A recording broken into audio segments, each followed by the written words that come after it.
నమస్తే. BJP MP Dharmapuri Arvind మరోసారి Congress party నేతల మీద పిసిసి చీఫ్ మహేష్ కుమార్ గౌడ్ మీద అనుచిత వ్యాఖ్యలు చేశారంటూ కాంగ్రెస్ నేతలు కొంత కామెంట్స్ అయితే చేస్తున్నటువంటి పరిస్థితి. రైట్ నౌ డిస్కస్ చేసే ప్రయత్నం చేద్దాం. నిన్న ధర్మపురి అరవింద్ ప్రెస్ మీట్లో మాట్లాడిన వ్యాఖ్యలు సోషల్ మీడియాలో వైరల్ అవుతున్నాయి. కొంతమంది ఏమో జర్నలిస్టులను అన్నారని, మరికొంతమంది ఏమో జర్నలిస్టులు కాదు పిసిసి చీఫ్ మహేష్ కుమార్ గౌడ్ని ఉద్దేశించే ధర్మపురి అరవింద్ కామెంట్ చేశారని మరికొంతమంది అంటున్నారు. సో ఒకసారి మాట్లాడే ప్రయత్నం చేద్దాం.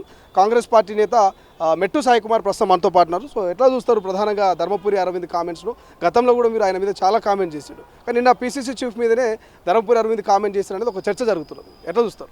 ఎప్పుడు మీరు అవన్నీ ఫేస్ చూసిరా? మీరు నవ్వుతేమో పందిలాగా ఉంటాడు, నవ్వకపోతే గాడిదలాగా ఉంటాడు. ధర్మపురి అరవింద్ గారు నవ్వుతే పంది, నవ్వకపోతే గాడిద. వీడు ఏం చేస్తాడో చెప్పాలన్నా, పొద్దున్నే లేస్తాడు, తలా ఇంత వాడు మనం నీళ్ళు తాగుతాం, వాడు బీరు తాగుతాడు.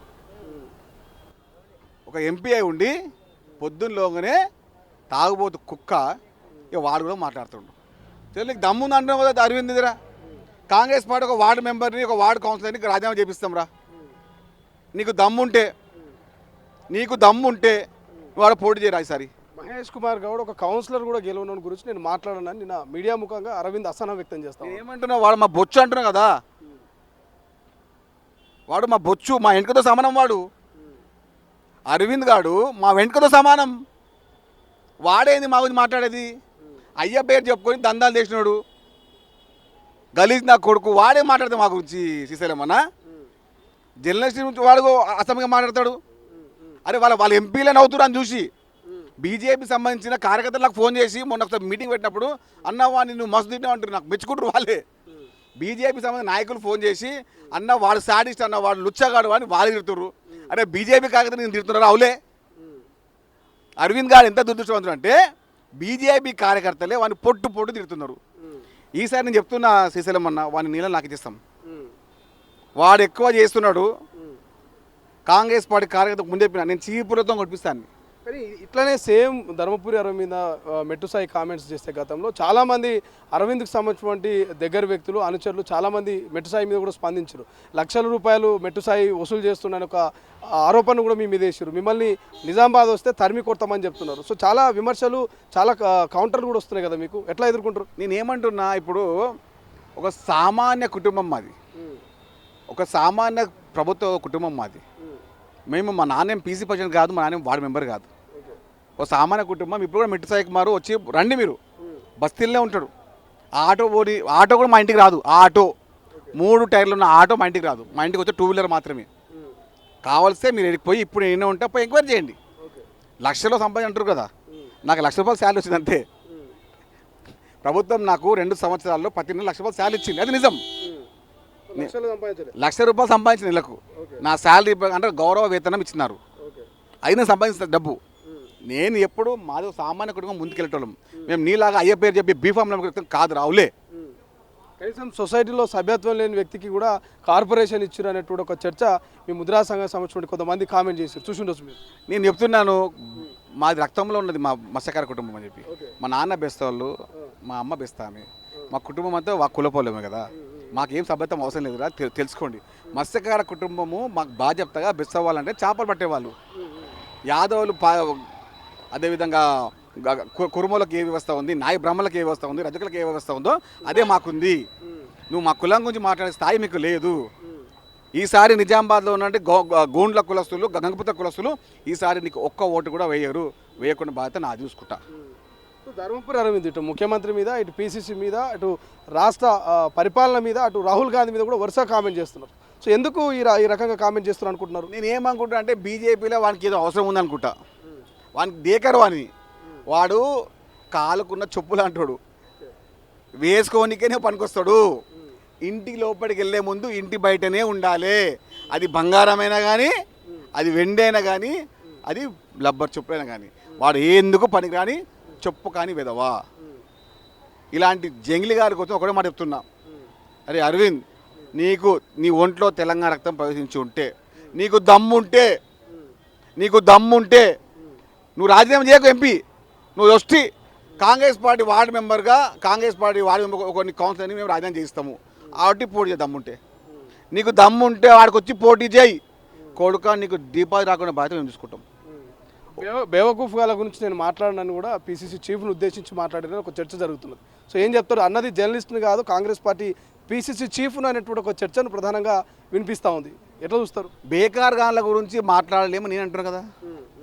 అరవింద్ లాంటి బేకార్ గాడు హైదరాబాద్లో బేకార్ అని తెలుసా మీకు? బేకార్ అంటే ఎలాంటి వ్యవస్థ లేని పనికిరాని చెత్త వెధవ అని అర్థము. బేకార్ గారు అంటే పని బాట లేని చిల్లర నా కొడుకని అర్థము. ఇలాంటి చిల్లర గాడు 2 సార్లు ఎంపీ అయ్యి చిల్లర మాట్లాడుతుంటే నిజామాబాద్ ప్రజలు అని చూసి నవ్వుతూ ఉన్నారు. నిజామాబాద్ నియోజకవర్గ దౌర్భాగ్యం వాడు ఎంపీ కావడము. అలాంటి బేకార్ గాన్ల గురించి, అలాంటి బట్టేబాజీ గాన్ల గురించి, అలాంటి తిరుగుబోతు అరవింద్ లాంటి గారి గురించి మాట్లాడే సమయం మాకు లేదు. నేను ఒకటి చెప్తున్నా, వాడు నా చెప్పుతో సమానం. గతంలో కల్వకుంట్ల కుటుంబం సభ్యులు కూడా గిట్లనే అరవింద్ మీద కామెంట్ చేస్తే ఆయన ఇంటి మీదకి వస్తే తరిమి కొట్టినాము, కాంగ్రెస్ వాళ్ళు పెద్ద లెక్కన మెట్టుసాయి లాంటి కూడా ఖచ్చితంగా తరిమి కొడతాం, ఎక్కడ తిరగనీయం నిజామాబాద్ గల్లో కనిపిస్తే ఒక హెచ్చరికలు జారీ చేస్తున్నారు. సో సిద్ధంగా ఉన్నారా?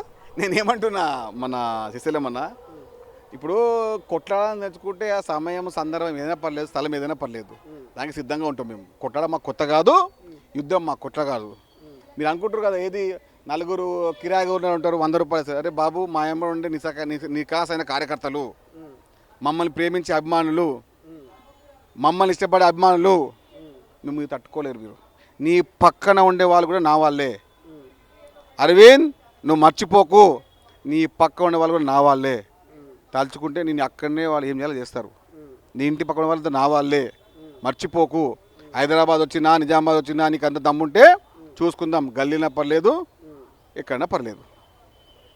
ఫైనల్ ఏం చెప్పదలుచుకున్నారు? ప్రభుత్వ పథకాల మీద కూడా ఇటు యువతలకు రాహుల్ గాంధీ మోసం చేసిండు, రేవంత్ మోసం చేసిండు అని చెప్తా ఉన్నాడు. పరిపాలన గురించి కూడా కొంత కామెంట్ చేస్తా ఉన్నాడు బీజేపీ. సో ఫైనల్ ఏం చెప్పదలుచుకున్నారు? 12 సంవత్సరాలు నువ్వు సంబంధించిన పార్టీ అధికారులు ఉన్నప్పుడు ఏం మాట్లాడలేని బీజేపీ ఎంపీ అవలా అరవింద్ ఒక బేకార్ గారి గురించి మనం మాట్లాడుతున్నామంటే మన సమయం ఉన్నట్టు ఎక్కువ. అలాంటి బేకార్ గాడు ఏమి తెచ్చిండ్రా నాయన నిజామాబాద్ కంటే చెప్పనీకే ఒక పేపర్లో ఒక అక్షరం కూడా లేకపోయింది. 7 సంవత్సరాలు పూర్తి చేసుకున్నావు పార్లమెంట్ సభ్యునిగా, సిగ్గు లేదు, కోర్టులో ఓడిపోయినావు ఎంపీగా ఉండి. సిగ్గు తప్పినోడు ఈడు ఎంపీగా ఉండి బీజేపీ పార్టీ కోర్టులో పోటీ చేసి ఓడిపోయిండు. 6 మూలలో అయిపోయి ఆడు సర్వే చేసుకుని 6 మూలలో ఓడిపోతుందని చెప్పి కోర్టులకు పోయిండు. అక్కడ డిపాజిట్ పోయింది. ఎంపీగా ఉండి నిజామాబాద్ పార్లమెంట్ సభ్యుగా ఉండి అందులో ఒక సెగ్మెంట్లో పోటీ చేసి ఓడిపోయిన అరవింద్గా నువ్వు మాట గురించి మాట్లాడుతున్నావురా? నువ్వు ఏంది అసలు? నీ లెక్క ఏంది? నీ పత్రం ఏంది? నీ స్థాయి ఏంది? అయ్య పేరు చెప్పుకొని కోట్లు సంపాదించిన నువ్వు మా గురించి మాట్లాడుతున్నావు. బీఫామ్లు అమ్ముకున్న నువ్వు మా గురించి మాట్లాడుతున్నావు. అరే మేము కాంగ్రెస్ పార్టీ లేకపోతే నీ బతుకులేదురా బోషిడికి. కాంగ్రెస్ పార్టీ లేకపోతే అరవింద్ గారికి బతుకులేదు. నువ్వు తినే తిండి, నువ్వు వేసుకున్న బట్ట, నువ్వు తిరిగే బండి కూడా మాది. కాంగ్రెస్ పార్టీ సొమ్మది. నీకు దమ్ము ఉంటే కాంగ్రెస్ పార్టీకి ఇచ్చి వాపస్ మాట్లాడ చూతియే. కాంగ్రెస్ పార్టీ రక్తం కాంగ్రెస్ పార్టీ పెరిగి కాంగ్రెస్ పార్టీ గురించి మాట్లాడతావు రావులే. కాబట్టి చెప్తున్నాము, బూతులు ఇట్లా వస్తాయి మాకు, మేము మాట్లాడగలుగుతాము. తట్టుకోలేరు ఆ విషయాన్ని మీరు అరవింద్, తట్టుకోలేవు. నువ్వు కొట్లాడడానికి సిద్ధము, మాట్లాడడానికి సిద్ధము. నిజామాబాద్ నువ్వు ఏం చేసినా అది కూడా సిద్ధము. భయంట్ల కాడ పబ్ల కాడ తాగబోతే అని మాకు తెలుసు అరవింద్. నీ గురించి నీ చట్టం అదే ఉంది. నువ్వు మాట్లాడక ఎక్కువ, నువ్వు ఇది ఆ స్థాయి కాదు. టీవీ ఉంది కదా, అరే బాబు నిన్ను బీజేపీ నాయకులే, మీ ఎంపీలే, నీ పక్కన నీ ఎంపీలే, నీ కార్యకర్తల నుంచి నవ్వుకుంటున్నారా? నిన్ను తిడితే మీ వాళ్ళు నాకు ఫోన్ చేసి చెప్తున్నారు, అన్న థ్యాంక్ యూ అని చెప్తున్నారు నాకు, అన్న మీరు మంచిదని చెప్తున్నారు, నన్ను మెచ్చుకుంటారు మీరు ఫోన్ చేసి. అది నీ క్యారెక్టరు, అది మా క్యారెక్టరు. నిన్ను తిడితే బీజేపీ నాయకులు మాకు ఫోన్ చేసి మమ్మల్ని మెచ్చుకుంటా అన్నారా? నంబర్లు ఇస్తా, పోయి వాళ్ళ కాలు మొక్కుతావా? మొక్కుపో. నువ్వు వాదం కొట్టాడు ముందు పోయి. మిమ్మల్ని ఇష్టపడే మీ బీజేపీ కార్యకర్తలకు ఎంతమంది మోసం చేసినావు, ఎంతమందిని ఇబ్బంది పెట్టినావు, ఎంతమంది తిప్పుకున్నావు, ఎంతమంది వాడుకున్నావు. ఎవరికైనా ₹1 న్యాయం చేసినావా? ₹1 అన్నం పెట్టినావా? ఇట్లా గంజి పోసినావా? అసలు నువ్వు ఇంకా మహేష్ అన్న స్థాయి గురించి మాట్లాడతారా? అవులే. కాంగ్రెస్ పార్టీ కార్యకర్తగా, కాంగ్రెస్ పార్టీ నాయకునిగా, ఒక ఎమ్మెల్సీగా, ఒక గౌడ కులస్తునిగా, ఒక బీసీ నాయకునిగా, బీసీ యొక్క వ్యవస్థని ముందు తీసుకెళ్ళి నాయకుని ముందుకు వెళ్తూ ఉంటే ఓరలేని దుర్మార్గుడా మీ నాయన కన్నా ఎక్కువ పేరు చెప్పి బాధపడుతున్నావా? డి శ్రీనివాస్ని మించిన నాయకుడు మహేష్ కుమార్ గౌడ్ గారు. డి శ్రీనివాస్ గారిని మించిన నాయకుడు మహేష్ కుమార్ గౌడ్ గారు. ఇది రాసి పెట్టుకోండి. Thank you so much. ఇది మొత్తం మీద ధర్మపురి అరవింద్కి అయితే మెట్టు సాయి కుమార్ గట్టిగానే ఘాటుగానే కౌంటర్ ఇచ్చే ప్రయత్నం చేసి ఒక బీసీ నేత ఇవాళ పీసీసీ చీఫ్ అయితే ఓర్వలేకనే ధర్మపురి అరవింద్ ఈ రకమైన కామెంట్ చేస్తున్నారు.